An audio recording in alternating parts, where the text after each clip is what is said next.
something just like this.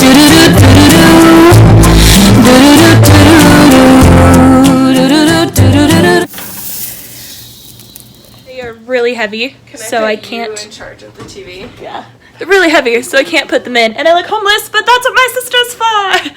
Put those potatoes in the oven. Like he said that as I'm pulling my dress up. Put those potatoes in the oven.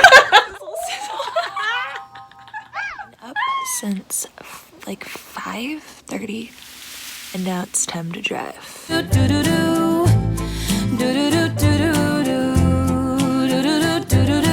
me, Smell McGee. We are done with the long car ride. I'm waiting for my dad while he is in his appointment. So I'm just sitting out on some picnic tables, enjoying the view, and I thought I'd get my vlogging done and update you guys about what life has been like so far. First, check out this view.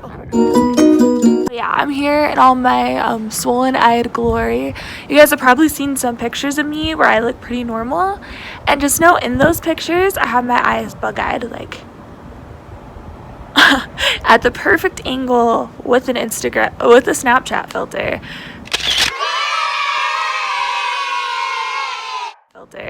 So my face can kind of resemble what my face used to look like before my eyes were swollen. And as you guys know, everything medically has been very overwhelming lately, and I was just super done. So me and my mom went on a little road trip to see family, and it was exactly what I needed. It was the best brain break a girl could ask for. But now I'm back at medical appointments, back in the swing of things. So here's what's been going on medically. So with that hematologist, he did some tests, which are just like generic testing you have to do at a hematology appointment, and all my red cells are really off. So I called and asked him about that, and he said it must be the prednisone or the machine was wrong. And I didn't really feel comfortable with that, especially because with my knowledge, prednisone just affects your white cells. So I got my primary care to refer me to a new hematologist because this guy blew me off, and I'm in the process of getting appointments scheduled with him. The referral has been sent. I just need to be scheduled. And then, as you know, like Zolfran gave me a long QT, and it's made like scheduling tests really hard because a long QT is a type of arrhythmia where you have a higher chance for sudden cardiac death. So that's exciting. So I'm having a lot of procedures lately where I have to like be put under like scopes and colonoscopies and all that stuff, and have to monitor my heart really closely. So honestly, that's kind of scary. And what happened last time after the scope, how I went to respiratory distress, it's made me really nervous for them because I've had a scope 100 times and that's never happened. But if I'm still swollen when I go under the scope, who knows if that's going to happen again, you know? And then with medication, I needed to get my Tygan refilled because nausea has been really rough lately. And I talked to my GI about it, and he said that Tygan could have long-lasting neuro side effects. So I asked my pharmacist about it, who's awesome, and apparently meds that are in the same class as like Phenergan and Tygan can leave those long-lasting neuro side effects after chronic use, and it causes symptoms similar to Parkinson's. So that was fun to hear too. It seems like I can either not take the medication. Oh, and everyone's blaming prednisone for everything, and apparently prednisone destroys you too, which I know that. So I can not take the medication that's keeping me alive and die from my disease, or I can take the medication that's keeping me alive and die later from the medication. So I'm gonna choose later. But just that those are my two options is really frustrating. And when it comes to eating, it's been really hard lately. So as I like to explain it to people, my eating is basically a game of roulette, but you take a bunch of medication, eat, and pray something stays down. And lately I've been losing that game more than I've been winning it, and I've been having a lot of stomach pain, like intermittent, like not all the time. Sometimes it's triggered by food, sometimes it's not. So I'm not really sure what that's about, and I should probably message my GI about it, but I don't don't know. My body's just a train wreck. So I'm unsure what to do about it and what to do about everything, to be honest. Today I have an appointment with urology, and those appointments usually aren't the best. I mean, you guys saw my first appointment with urology. My goal is to just make the doctors laugh because I thought it was going to be pointless because no one can figure me out. And at urology, they either don't listen, period, or they don't listen, period, and want to shove me full of heparin, which I have a blood disorder. So heparin and blood disorders don't exactly mix. So yeah, there's just a big bundle of frustration in my life right now, and I'm just trying to swim through it. We'll hope that appointment goes well. We'll hope urology isn't a giant waste of time. And we'll hope that I get a call from the hematologist soon and my life can feel a little less like the Titanic. So, I'll let you guys know what happens next. Always had that dream like my daddy before me. So I started writing songs, I started writing stories. How brain fog makes you get instructions to a clinic you've been to 3 times, and then you forget the directions as you're walking down the hall. I hope I'm going to the right place. The games begin.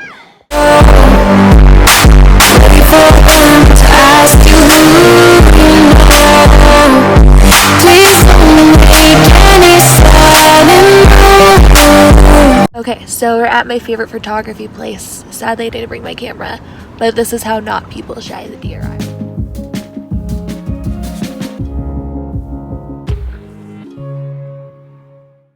So my urology appointment's over. My dad is in his other appointment. So I'm just chilling at another place with a really pretty view. Yeah, way prettier view than last time.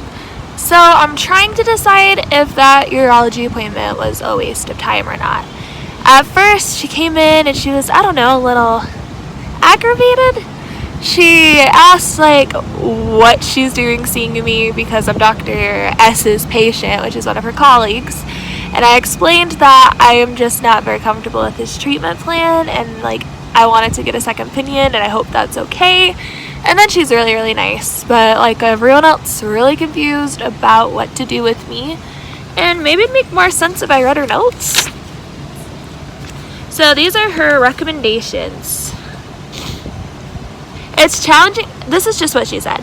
It's challenging to treat recurrent UTI symptoms of possible pelvic pain. You need to have urine checked every time you have symptoms. Please encourage PCP to like check the microscopy for like different sort of contaminants, which I think we've already been doing, but I don't know.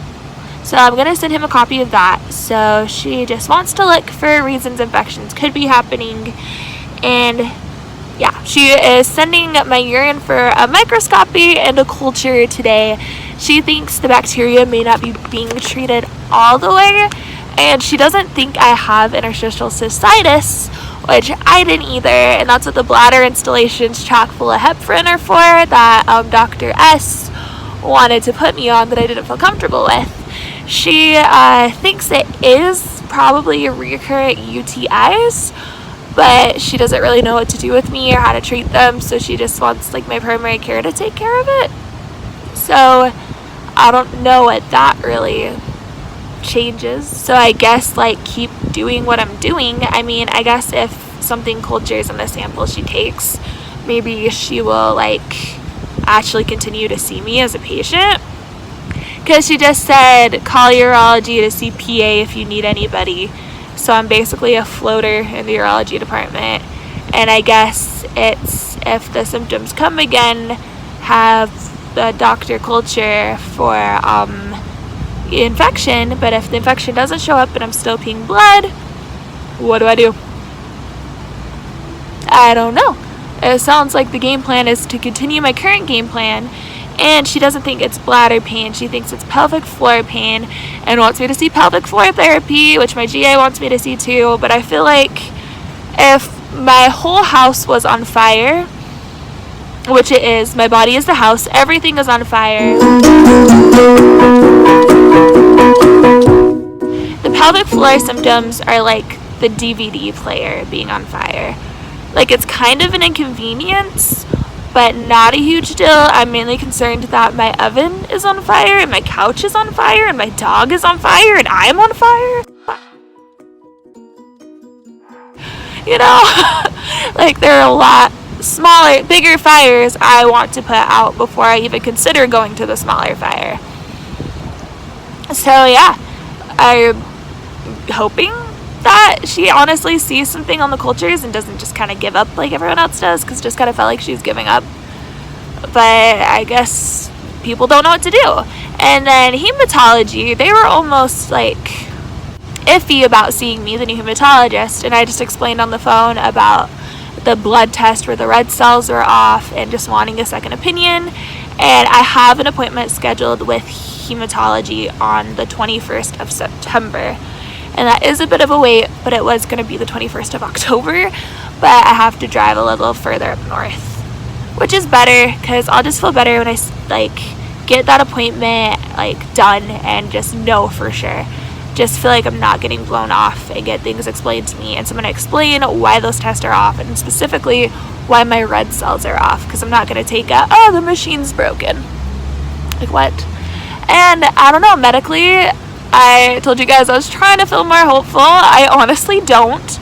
But I'm coming to the conclusion that whether this is a new disease process or a progression of disease, how crappy I feel may just be my new normal. My eyes, they seem like they're going to be swollen. My hands are going to be swollen. My ankles are going to be swollen. And I just can't pause life because of it. I got to figure out how to do more with less, because I got a lot of living to do and I just can't do it on the couch. So I don't know if trying to do more is gonna put me in a worse flare or what, but I'm tired of just sitting around. I feel like all I'm doing is sitting around waiting for people to help me, waiting to get better, and it's not happening. So time to take matters into my own hands, I guess.